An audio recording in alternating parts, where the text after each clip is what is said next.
what we saw during the pandemic was, I think, this definitive shift towards online shopping.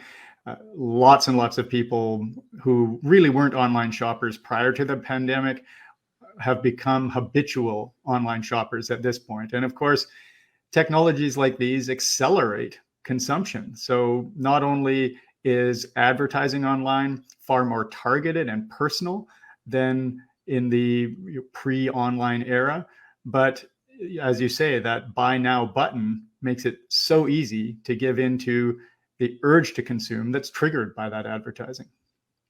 Well, I want to, expand on that and really explore the systemic nature of all of this, because I think it's very easy to frame consumerism as a personal choice. It's I'm choosing to spend my money on goods and services, but our entire system is set up to encourage consumerism, and our entire economy, in fact, is based on this. I think 70% of GDP is dependent on consumption. So we're getting messaging, of course, from our political leaders. There's that famous, I think often misquoted, but certainly the thought is there from George Bush after 9/11, we need to keep our economy going. We need to shop. And in fact, you have a quote from George Bush from, I think it was 2007, where he says, I encourage you to all go shopping more. You have a lot of other quotes in your book, people like James Baldwin saying people are drowning in things. They don't even know what they want them for. But then, of course, we have this messaging from our political leaders, go shopping. It's a patriotic thing to do. So when we have that messaging,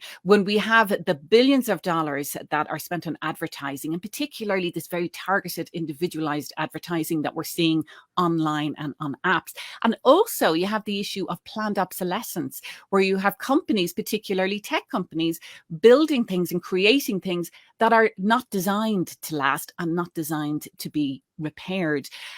How systemic is our entire society rooted in consumerism and the consumer culture?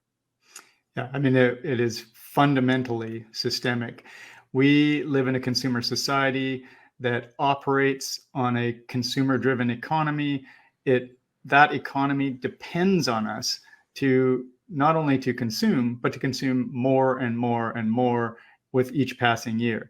So one of the realizations I really took away from researching this book was that while there are all kinds of good reasons that individuals might want to reduce consumption, the idea that we feel so guilty about it and that we beat up ourselves and we beat up other people about their consumption is kind of absurd, given that really this is our primary social role at this point in history.